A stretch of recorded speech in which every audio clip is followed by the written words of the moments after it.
Bonjour à tous et à toutes, vous êtes sur Ronde-Charleroi, j'espère que vous allez tous très bien aujourd'hui, ça va super. Nouveau visage sur Ronde-Charleroi, on est avec Clovis. Donc aujourd'hui, je vais te montrer un atelier de garnissage, donc j'espère que ça vous plaira aussi. Bonne vidéo. Donc quand quelqu'un vient te déposer un fauteuil, qu'est-ce que tu fais après avec ce fauteuil? Alors on peut voir ici par exemple un fauteuil cabriolet à médaillon qui nous a été apporté là, par une cliente. Et quand elle avait ce fauteuil, elle se disait, oui, il est un petit peu mou, mais en fait peut-être qu'il suffit de changer le tissu parce qu'elle a envie d'un autre look aussi, parce qu'on voit ce velours qui est un petit peu passé, un petit peu usé. Bon, elle avait quand même un petit problème technique puisque à l'arrière, on voit sur le dossier qu'il était un peu ressorti. Là, vous voyez un peu la poussière qui sort avec. Mais sinon, c'est vrai que parfois, ça paraît pas, parce que le fauteuil a l'air en bon état. Mais bon, là, on a commencé ce qu'on appelle le dégarnissage. C'est la première étape. Et en fait, c'est une étape souvent assez longue, mine de rien, parce qu'il faut pouvoir faire attention au bois, donc ça ne se fait pas en arrachant tout non plus, puisqu'on va pouvoir retravailler sur le bois après. Alors ici, on a un fauteuil donc, qui a été manifestement déjà plusieurs fois garni, puisqu'il y a plus qu'un peu de trous, donc il y a dû avoir des semences, des clous, des choses mises en tout cas avant. Et puis quand on ouvre, on voit un restant de mousse qui doit bien avoir, je ne sais pas, 40 ans, 50 ans, on ne sait pas très bien. Et puis en dessous, on trouve du crin végétal, que vous voyez là. De la toile, de la toile d'embourrure, comme on dit techniquement. Et en dessous, on a encore du crin. Et si vous voyez bien, il y a beaucoup de fils. En fait, c'est de la corde un petit peu comme ça. C'est du fil qui permet de tenir tout le crin ensemble. Il ne suffit pas de le déposer, il faut que tout ça tienne. Et il faut qu'il y ait un rebord, si on le sent ici d'ailleurs, un rebord qui permet d'avoir une belle assise, une belle courbe. En dessous de tout ça, on va se retrouver avec, on va arriver à un moment, il y a d'autres couches, mais sans expliquer le tout, on va arriver au ressort. Et au niveau des ressorts, on voit qu'ils sont bien passés, ils sont bien fatigués. Et puis on voit une crasse incroyable parce qu'évidemment, avec le temps, ça prend la poussière, les dizaines et les dizaines d'années. Donc ce fauteuil en soi, quand on s'assied dessus, on peut ne pas se rendre compte qu'il est déjà dans cet état avancé, on dirait. Mais quand même, enfin nous en tout cas, on le sent bien quand on s'assied, on sait tout de suite si le fauteuil est encore en bon état ou pas. Et on peut apercevoir aussi peut-être en dessous les sangles, et on voit aussi que c'est tout à fait bombé. Peut-être qu'on ne le voit pas de face, mais ça montre aussi qu'il y a une usure, parce que normalement, au moment où on le fait, on serre très fort, et donc c'est tout à fait plat. Donc là, ça devient un peu limite, en fait. À un moment, on peut se dire que la personne pourrait passer à travers son fauteuil. Donc notre travail de dégarnissage, c'est de tout enlever, et de garder juste le bois. On pourra montrer des fauteuils où on garde ce qu'on appelle la carcasse et on recommence en fait. Mais ça veut dire qu'on garde la structure du bois et puis on utilise les matériaux nécessaires en limitant un maximum évidemment tout ce qui est... il y a des nouveaux matériaux nécessaires, mais quand on peut en récupérer, on en récupère aussi. Donc ça donne un petit peu une idée d'un fauteuil ancien qui peut être transformé après. On pourrait montrer d'autres fauteuils comme tout à fait refaits selon les mêmes techniques en fait que ce qui se faisait à l'époque. Vous faites aussi du travail sur les chaises. Quel est le travail du coup que vous accomplissez sur ces chaises? Alors sur certaines chaises, c'est les mêmes techniques avec ressort et autres, bien sûr, mais on a aussi commencé à travailler avec des chaises des années 60, des chaises en formica, bien connues des cuisines de nos parents ou grands-parents, selon la génération. Ces chaises qui étaient brunes, blanches ou autres, étaient dans beaucoup de maisons. Et aujourd'hui, surtout les brunes comme ça, on les trouve pas très belles et finalement, elles sont assez vite éliminées, voire jetées. Et donc quand tu as la carcasse, quelles sont toutes les étapes en fait pour regarnir, redonner un coup de neuf au fauteuil? Quand on a la carcasse, d'abord on vérifie que la carcasse est en état, puisque parfois on se rend compte que le siège ne tient plus qu'avec les matériaux qui ont été fixés dessus. Donc parfois il faut recoller les différents assemblages du siège.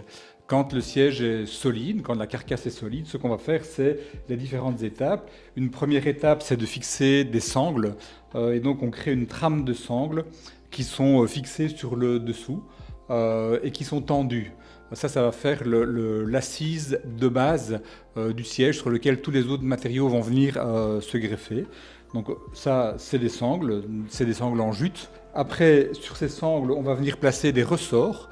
Alors, idéalement, le plus grand nombre de ressorts possible pour donner la plus grande assise, le plus grand confort possible. Et donc, ces ressorts qui sont placés de manière normalement équilibrée sur l'ensemble des sangles qui sont posées, on va d'abord les coudre sur les sangles qu'on a placées en dessous. Au-dessus, après, quand les ressorts sont placés, on a un travail. Donc la couture, elle se fait avec de la corde de lin qui permet donc de fixer ces ressorts. Quand les ressorts sont fixés sur les sangles, on va faire ce qu'on appelle un guindage. Et le guindage, c'est une série de nœuds. Alors ici, on voit un nœud sur un ressort. Et donc avec ces nœuds, on va fixer les ressorts les uns avec les autres et on va les fixer à la carcasse et on va donner une forme de base à l'assise et donc une forme bombée. Quand on a réalisé tous ces nœuds croisés dans tous les sens, en fait, en médiane et en diagonale, on fixe sur ces ressorts ce qu'on appelle une toile forte. Et donc c'est une toile de jute qui va venir superposer les ressorts. Donc ça c'est une toile de jute, toile forte. Et donc on appelle ça toile forte parce qu'elle a une certaine densité. Elle doit faire au moins 300 grammes au mètre carré. Quand on a fixé cette toile, on va de nouveau recoudre l'ensemble des ressorts sur cette toile forte. Alors la toile forte, après, il y a toute une série d'opérations, de nouveau avec de la ficelle de lin, qui permet de créer ce qu'on appelle des lasses, dans lesquelles on va venir mettre du crin. Alors le crin, il y a différentes matières de crin. Il y a des matières végétales, qui sont des fibres végétales qui ont été ce qu'on appelle cardées, avec un processus qui permet de diviser les fibres et de les rendre plus souples. Mais il y a aussi ce qu'on appelle le crin animal, qui est fait avec de la récupération de poil animal, du crin de cheval, parfois du crin de cochon. Ce qu'on utilise, on en retrouve quand on dégarnit les sièges, mais on l'utilise plus tellement maintenant, parce que c'est très cher et puis c'est plus rare. Quand on a placé le crin dans les lasses, on va venir avec une toile d'embourrure. C'est une toile de jute qui est un peu plus légère que la toile forte et qui va venir emballer le crin. Et dans cette toile d'embourrure, on va de nouveau faire différents points, différentes piqûres pour donner une forme à l'assise. Et donc il faut que ce crin soit resserré avec différents points de couture pour faire des bourrelets. Notamment qui permettent de rendre l'assise résistante, notamment sur les bords, pour que l'assise en crin ne s'effondre pas. On refait alors en plus au-dessus de nouveau des lasses, on replace une âme de crin, ce qu'on appelle une âme de crin. C'est une petite couche de crin supplémentaire pour atténuer les éventuels creux qui seraient liés aux piqûres. Et puis au-dessus, on va venir mettre une ouate ou éventuellement un mousse. Une toile blanche, c'est ce qu'on appelle une mise à blanc. Et donc, quand on a fait la mise à blanc, le siège est prêt pour l'étape finale qui est la couverture avec le tissu de décoration. Et donc, quand on fait toutes ces étapes-là, ce qui est intéressant, c'est qu'après la mise en blanc, si un jour les personnes veulent modifier le tissu, on peut démonter le tissu de garnissage et revenir placer un nouveau tissu, puisque le siège, alors, il est bon pour 40, 50 ans.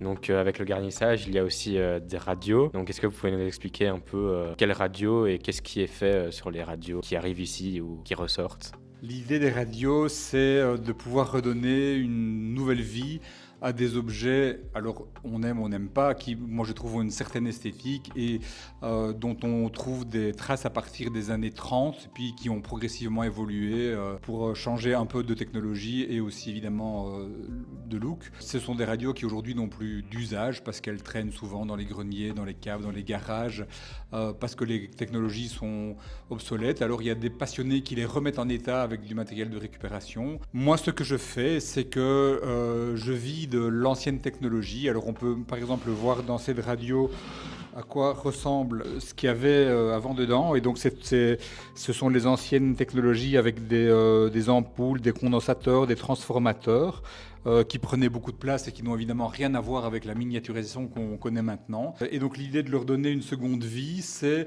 partir de la caisse radio. Le plus souvent quand même, c'est redonner une nouvelle vie au bois, puisque les bois sont traités avec de tout vieux vernis qui souvent sont très craquelés. Et donc c'est tout décapé. Et puis c'est réinstaller à l'intérieur de la radio du nouveau matériel audio et donc un ampli qui peut se connecter, qui a une fonction Bluetooth, remettre du nouvel éclairage LED et dans la mesure du possible, quand il y a la place pour le faire, c'est la possibilité de connecter les fonctions audio sur un ancien bouton de la radio qui permet alors de régler notamment le volume. Et alors on a une enceinte Bluetooth qui a un look des années 30 mais qui a la qualité du son d'aujourd'hui. Avec un objet qui peut faire une chouette décoration et redonner vie à un objet qui avait disparu dans les caves et dans les greniers. J'ai pu comprendre que tu faisais du tour à bois et que tu les utilisais aussi pour faire les pieds de chaise, que vous rénovez aussi. Qu'est-ce que tu pourrais nous dire à rapport de tout ça ? Bon, l'activité du tour à bois, c'est l'idée de partir d'un morceau de bois brut ou en tout cas parfois équarri et d'essayer d'en tirer un objet à partir d'un travail manuel sur ce qu'on appelle un tour à bois. Et donc c'est une machine qui coince le bois entre deux axes avec un système de rotation et on sculpte le bois pour lui donner une forme pendant que le bois tourne à certaines vitesses. Moi, ce que je fais, c'est que je pêche dans mon tas de bûches et donc je travaille sur du bois local. Et alors, on a souvent des belles surprises puisque le travail du tour à bois vient mettre en évidence les particularités du veinage, de la couleur, de la texture et parfois aussi de la vie du bois. Alors ici, par exemple, on a du bouleau qui est un bois qui est relativement léger, mais celui-ci, il a la particularité d'avoir été échauffé. Et donc, c'est un bois qui a subi une attaque de champignons qui lui a donné tous ses dessins, tous ses veinages de couleurs.